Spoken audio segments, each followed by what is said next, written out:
Okay, hello. Welcome back to Flosstube number 4. It is, ever since I've been retired, I don't know what day or weekday it is. Today's Tuesday. So, anyways, we have no unframings. We have a few things that I have that I want to go over. I got my notes here so I don't forget, because there were a couple of things I wanted to touch base on that people asked me about.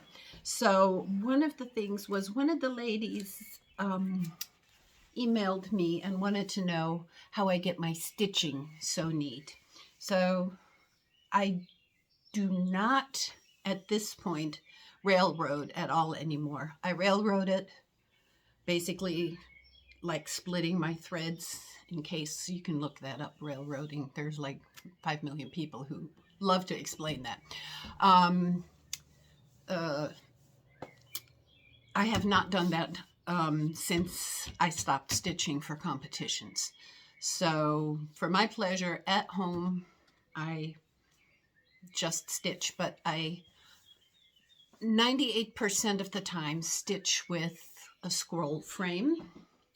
Right now, with us packing and getting ready to move, it's limited what I have in scroll frame. So the two pieces I'm showing today, I actually have to start in a hoop, and I'm not a very good hoop stitcher. I don't do in-hand stitching at all, because that lends itself to the sewing method, where you come up and go down at the same time in your stitches. And I don't prefer that, because it doesn't make the stitches, in my opinion, as perfect as they do. I do stitch and stab, so I use my left hand to come up and my right hand to come down when I use my scroll frame. And when I use my hoop, I do both. I use one hand, hold the hoop and then come up and go down, which takes me so much longer. And especially when you're stitching with an overdyed thread, where you want to have like each. I also do not use any kind of conditioners for my threads. I don't use waxes or conditioners. Neither one of those are really great for, in my opinion. I know I'm going to step on a few toes, and there's those who swear by them, but I am on the side of no conditioner, no chemicals extra on the threads, if possible. Beeswax, even 100% beeswax will darken your threads. I do use beeswax when I did hand quilting, and that definitely helped with the quilting, where it really didn't matter that much what the thread color ended up being, because it was all the same thread. But definitely don't put anything, or at least I don't put anything on wool threads, any kind of natural threads, cottons, silks, linens, none of those. They actually have proven that the conditioners tend to rot threads earlier, and beeswax definitely darkens the thread. So I just like to play it safe and just leave all that stuff off. Some say that makes the threads more manageable. I just, turn my piece up and let the thread untangle if it gets too tangly. Sometimes when I remember, when I stitch, I may do like a half turn with my needle in the opposite direction. So it automatically untangles it as you go up and down. But that's pretty much it. There's nothing special that I do. I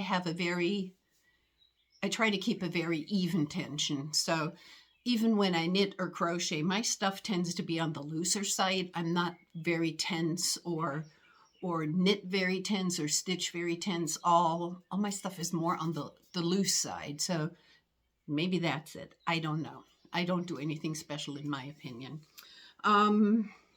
The other thing that I wanted to talk about was somebody else asked about framing with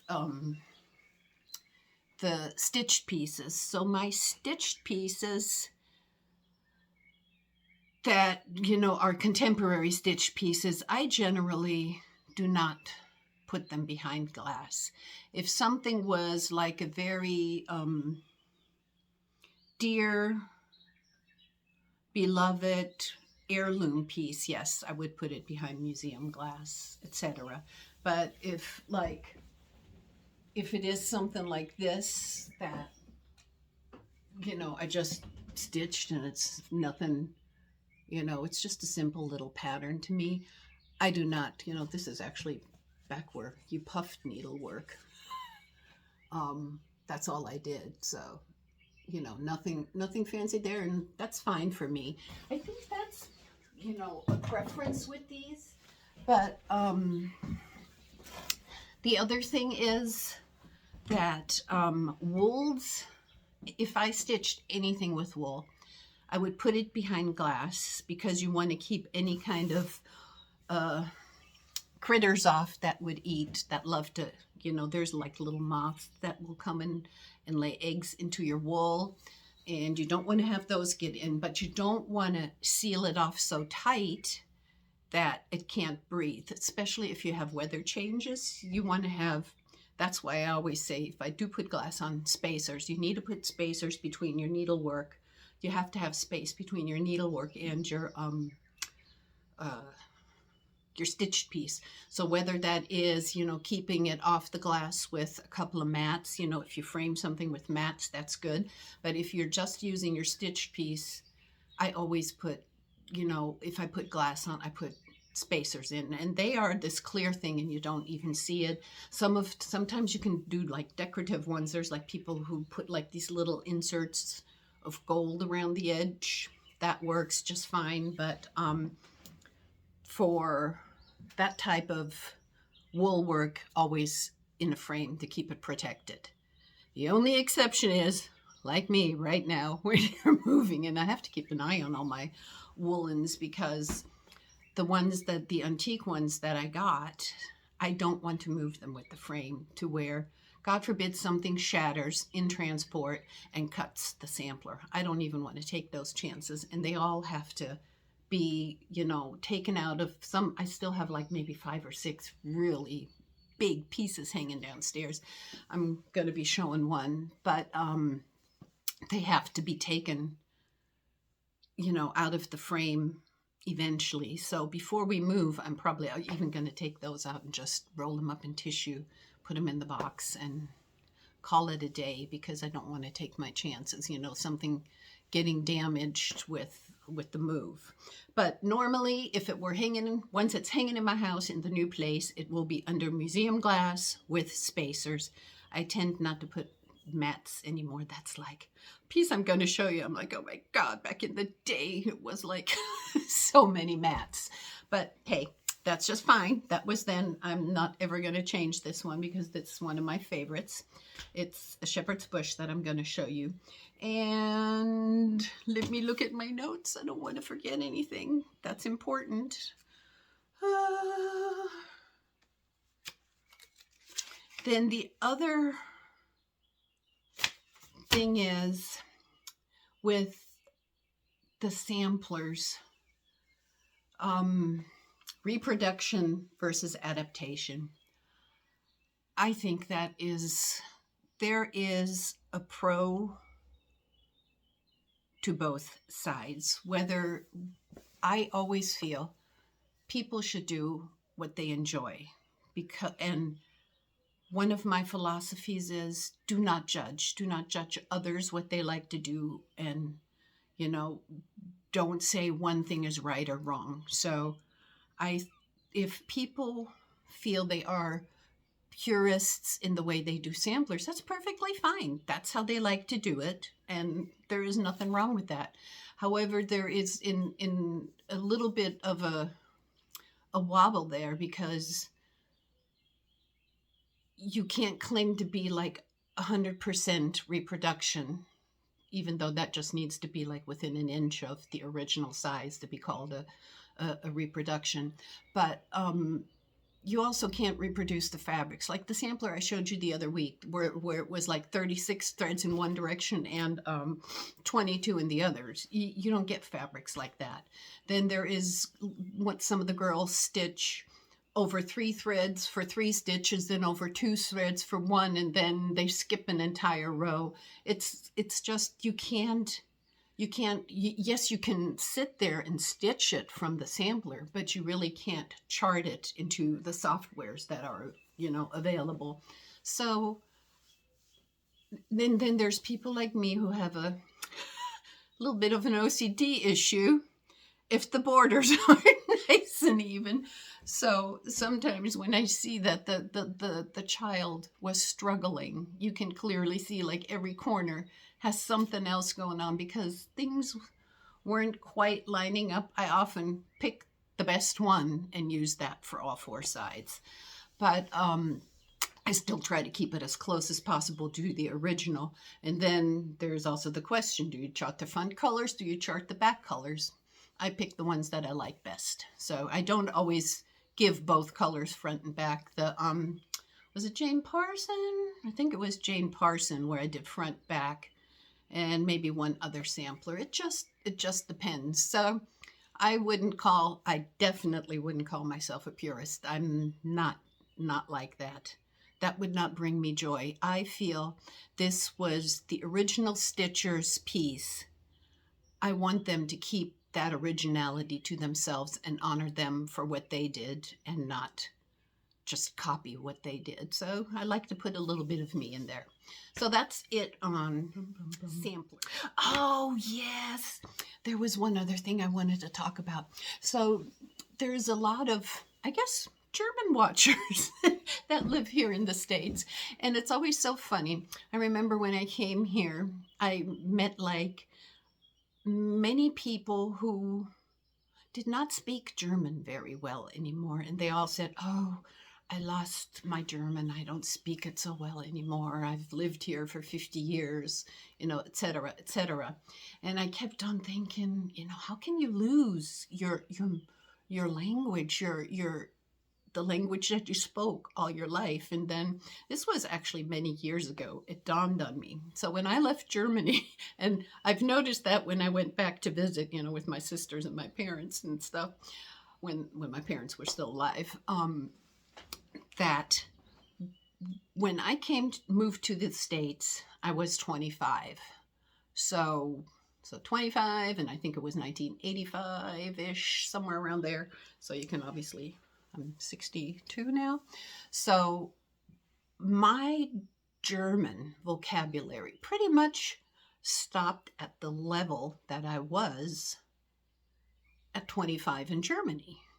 People, I think, don't notice how, as you live, become wiser and do more, how your language progresses. So now my vocabulary in English is actually much larger than in German, to where when I go home, I have the English word and it's like, okay, guys, I never even knew this word in German. What's the German word? And it's not that you lost it. You just never had the opportunity to progress in your mother language as the years went on. That's by reading, by watching news, how you are just bombarded with vocabulary, because how we speak as teenagers and young adults is certainly not how we speak as, 50 and 60 years old. The vocabulary definitely changes. So to all those who think they lost their language, they didn't. They just haven't progressed. So anyways, I'm going to go turn that camera and we'll move on. Right now, we're going to start with Miss Ada Davis, that my friend Kathy is stitching the model. And I told her I was gonna show her, I think, last week, and I forgot. So I pulled her out of the box so we can, and this is really difficult because there is not much left on one side of her. So this is Miss Ada. Let me try and show this as best as we can by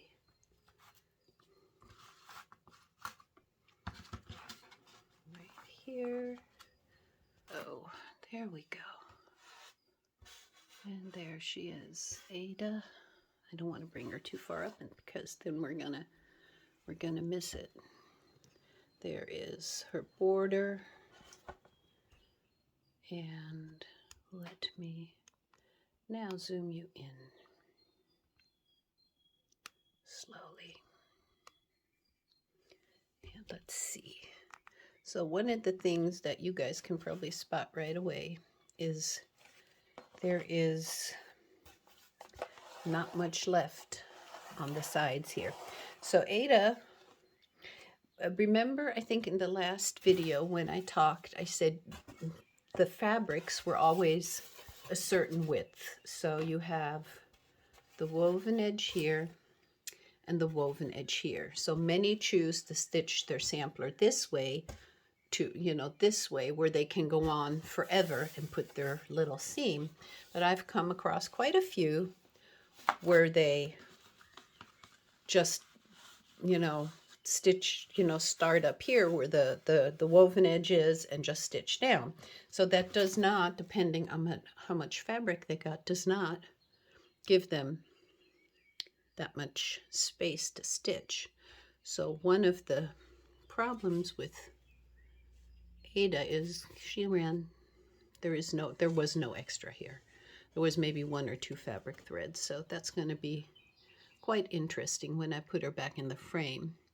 And you can see the heavy loss. If you watch that other video, there were quite a lot of bugs in there and so much eaten. And then, like, this is, so much of it's gone. The house is actually my favorite little part. That's why I bought her, because I thought that was the sweetest little cottage that she stitched with these very interesting flower motifs. I do believe it's a Welsh sampler, just by name and design. So this is very sweet, and she's a little bit delicate, so I'm gonna put her aside and grab one other sampler that I want to show you. And thank you, Kathy, for stitching her. I really appreciate this. The next one is actually quite old. I don't have her in a frame.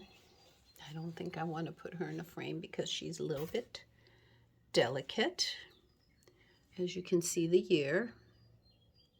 This is Hare, and she is charted and available in the store. But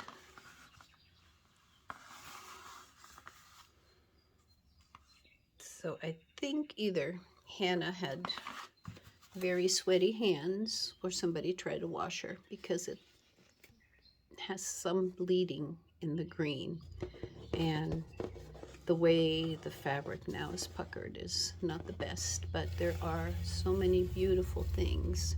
This alphabet in all eyelets is just so pretty. So I'm gonna flip her around so you guys can see the back. And she was an extremely neat stitcher.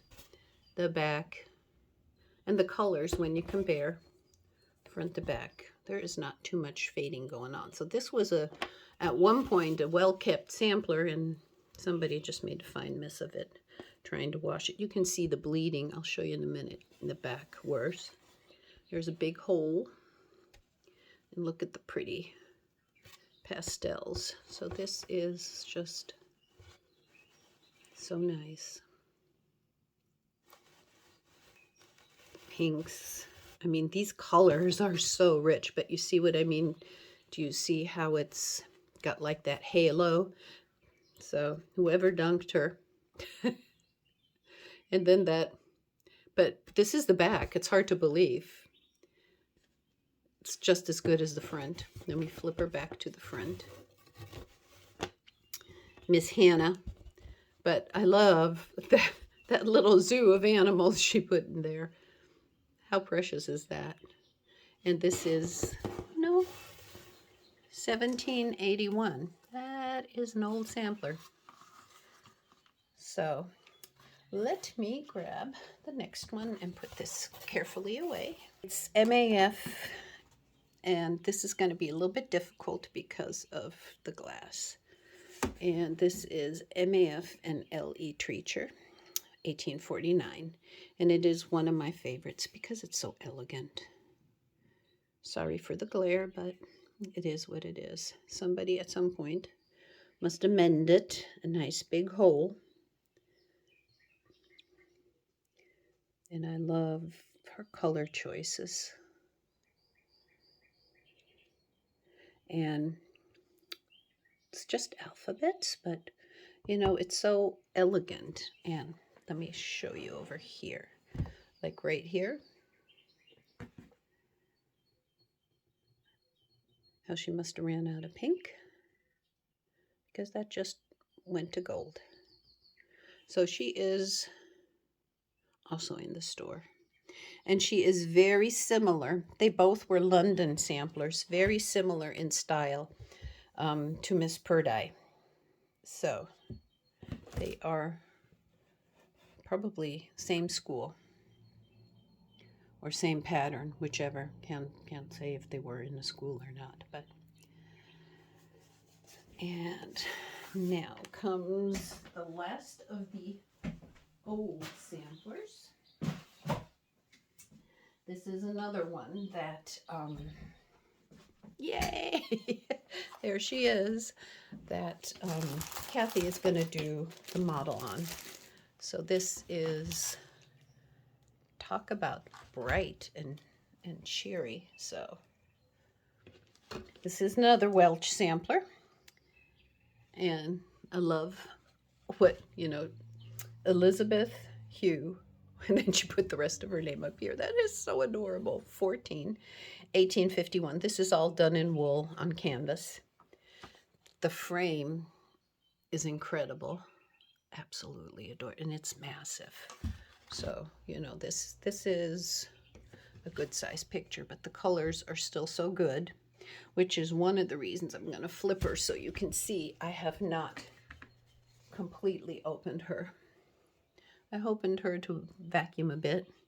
There's all the old newspaper still around the edge.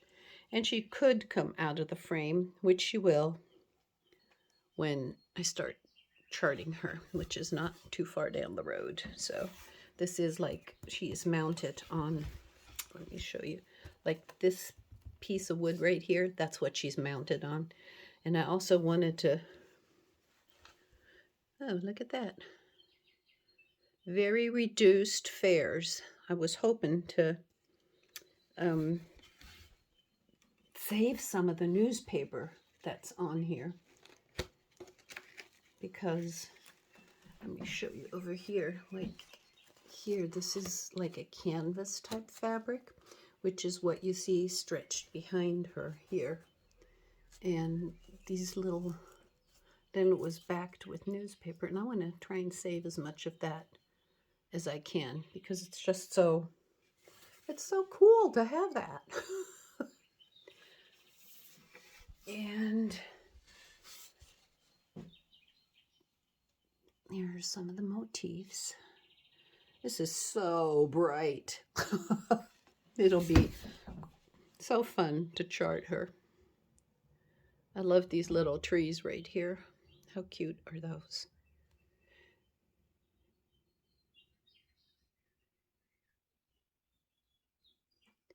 And it's pretty symmetrical too, which I like. So more or less what you see, you know, the trees right here. Many of the designs are one side to the other, and just the colors change. Like these two guys, these birds, are also over here, just in a different color. And I also like, this will be really great for all of those that love stitching on Ada. There is nothing over 1 on here. This is all going to be a really simple stitch. Remember now that creator, in the day of thy youth. They all like to write that one. So this is really going to be fun. So this is not too far off, guys. This was also at an EGA exhibition, and I don't even know. It is the Herb Gatherer, if the whole thing will fit on here. So I'm just going to take the phone and ever so gently try and get that into focus for you. This is her. So this is the whole thing. And she was so, I still have the boy, but never got around to stitching him. There's her ribbon and her beads. And she was also the winner of that competition. It was so much fun. Look at that. And her little, right here. This was Shepherd's Bush pattern. I'm sure you all recognized it, one of their pudgies. So, absolutely loved stitching this. And this makes me want to, see, there's my little initials. BD. Did not put a year on there anywhere that I can see. Oh well. But this was not a complicated stitch. It was a lot of fun. So I have the, when I left, this was also framed when I worked at the stitching store in Florida. So I have a second frame, same size. So the good thing is, if I wouldn't want to frame it, you know, with the arched mats like I have here, I could always just, you know, the frame can be cut down to a more normal size. However, trying to find a mat cutter, well, Jill Renzel probably would cut mats like this. I don't know who else. I'd have to ask. I don't know. Maybe Ramona can tell me. I'm hearing my shipment is arriving with framed pictures in a couple of days. I'm so excited. So that is the herb. So this is, like I said, I don't work in a hoop often. So this is a piece that I designed that's going to be sort of like a home sweet home sampler. And what I've noticed, hoop is not really for me because I tend to just turn the hoop as I stitch, and I'm not unpicking it, but I just want to show you. You see right here? Some stitches go this way and some go this way because I turned the hoop as I was stitching. So now I need to be really careful not to turn the hoop again, but I'm not going to unpick those. That's going to be fine.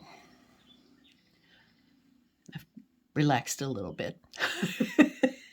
So this is all stitched, and I don't know if you heard of them or if you've seen them, but they come from France, the threads, and they're from Histoires De Lin, Histories of Linen. And what I love, I got the full set. What I love about these threads is that they don't scream overdye. So when you see these, whoops, I got a little, when you see these, so this is, she is on Etsy. Her name is Sophie. And all these threads, they're like softly variegated. So they're still like a color with very slight shading. So it gives your stitching, like this leaf, just a little bit of a faded jean, like a faded jeans look, but not like a full-fledged, oh, you're stitching with two colors. And these are the brownie neutral lights. Are these. I hope I zoomed in close enough so you could see. Then these are, plus, you know, minus the ones that I have here. These are all, oh, these are so luscious. Look at these. These are the blues. I think there's 70-something colors, and they're very reasonable. One of the things I love is it's an 8-yard skein, and it's 6 ply. So 8 meters and 6 ply. So you're getting for, it was 3, I think this fluctuates with what the euro does because, you know, her store's in France. So this was like 340 for 8-yard skeins. That is a steal in my opinion. And it's beautiful, beautiful floss. Nice to stitch with. She's must be her favorite color, the reds. That's what she has the most in, reds and pinks. And look at these lush colors. There are so many shades to choose from. That's why I just said, oh, let me just get them all, because I wouldn't be able to make up my mind. And some of them are vibrant like this, and some of them are more dusty rose like these. I absolutely adore these. And then there's one more, the greens, not as many. Definitely the reds and then blues are the ones she has most. But even the greens are very, cat hair, are very, very pretty. I really like those. That's some yummy color. And there is one other company that does overdyed threads. That's also in France. And I ordered those so I can compare and see which ones I like best. You just never know. So then you probably saw this post-it. So this is, I had like this little scrap of Duxbury, and I wanted to pull out some of my old Mary Beale patterns, mainly for the reason I got this vintage basket right here. Let me move everything up so it's just a little less. So this was, it's like a 1950s, 30s to 50s, they told me. They weren't 100% sure. And it has this little circle up top, and I want to stitch one of the Mary Beale patterns. Not this one. This is going to be like a little scissor, I don't know, something or another. But I wanted to see how the patterns work, and I'm stitching this with the weeks, which I also like. Love these because, you know, Weeks has like 2 kinds. It also has the threads that are like just one color like these, but they're a 5-yard hank. So I like the big ones. So, which works. I think they make bigger ones too. But so these are the colors that I'm going to use. And I don't know if you guys, do you remember Mary Beale?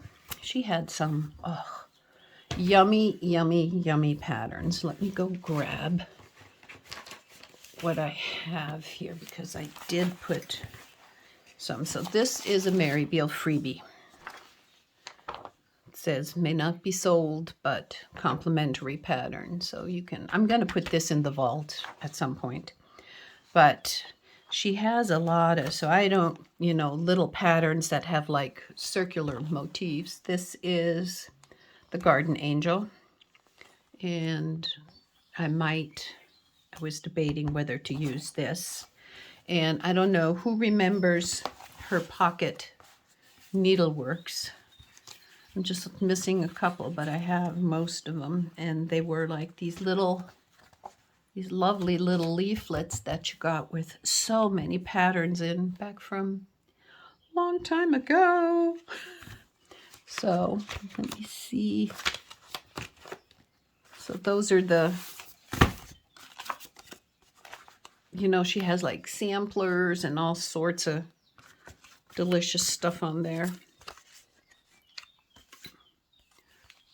And I love, if you, Wyndham Needleworks took over, basically bought the rights for those pocketbook Needleworks, and she is still selling them on eBay, so you can still get them here. I'm gonna put a link in.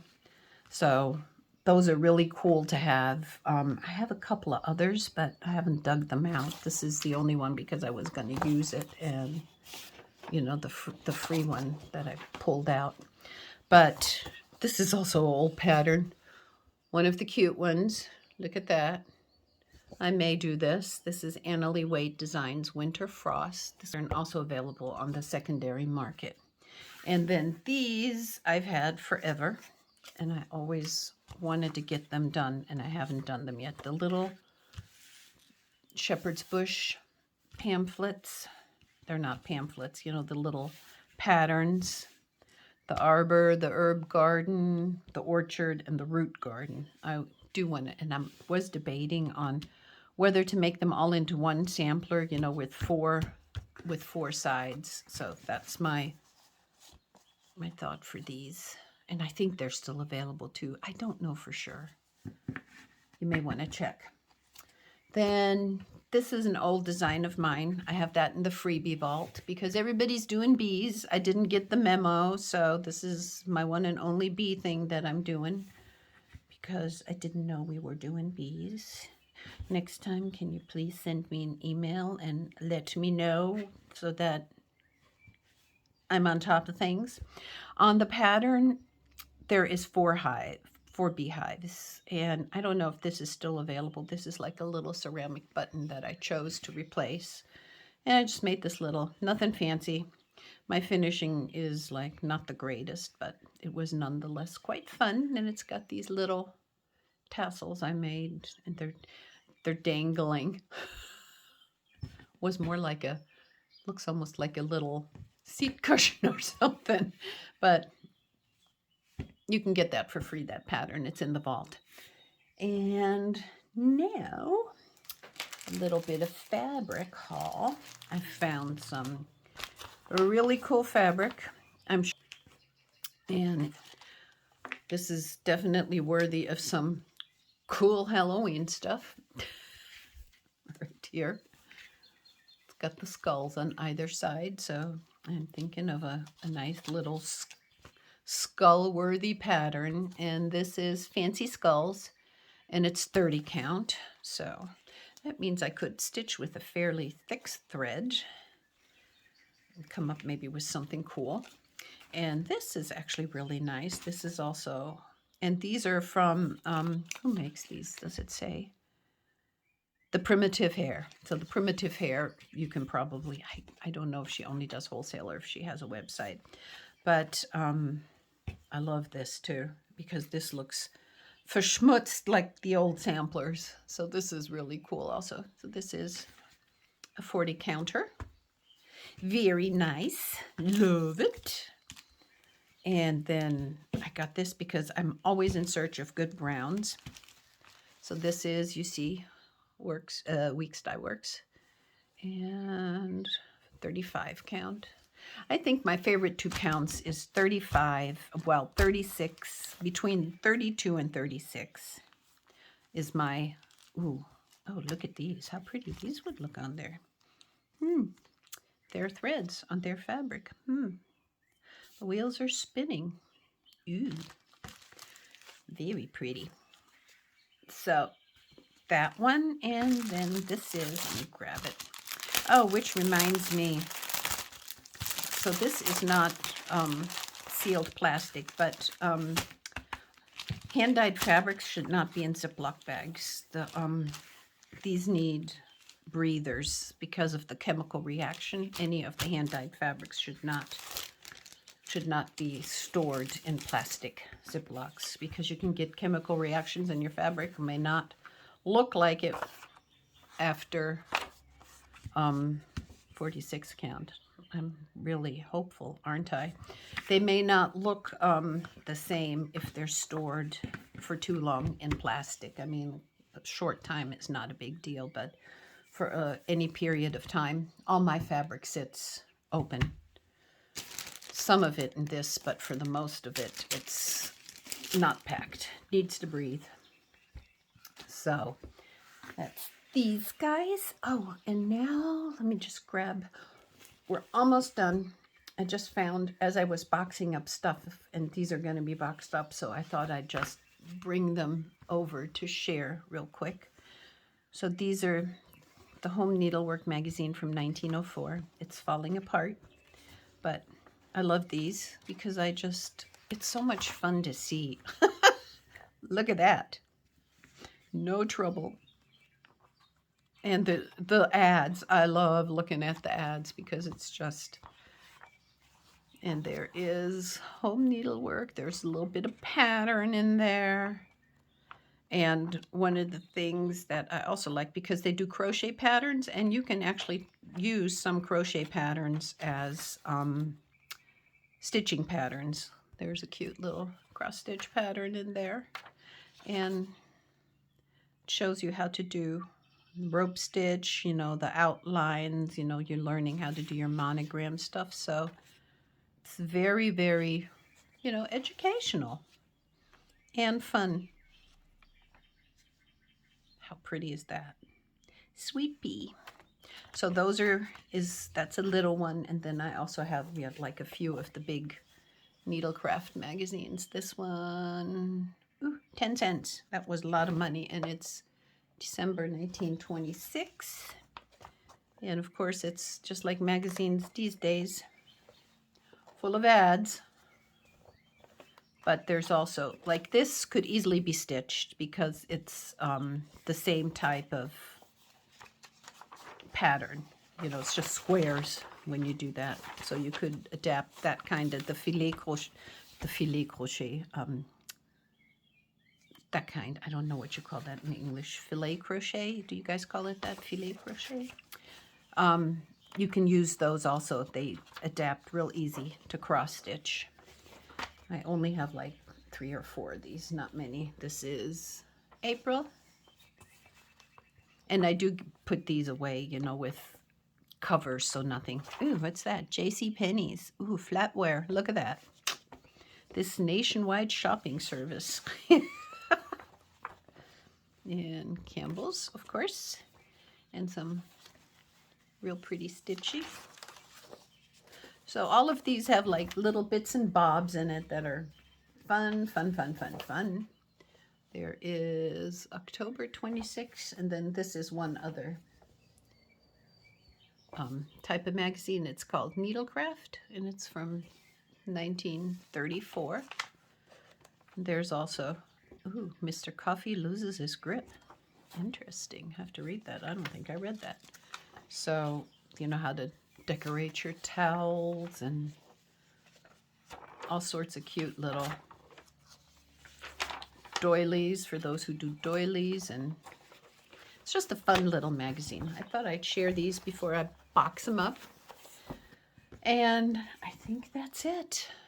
I think we're done. I hope you found something useful here. Let me go grab my notes to make sure I'm not forgetting anything.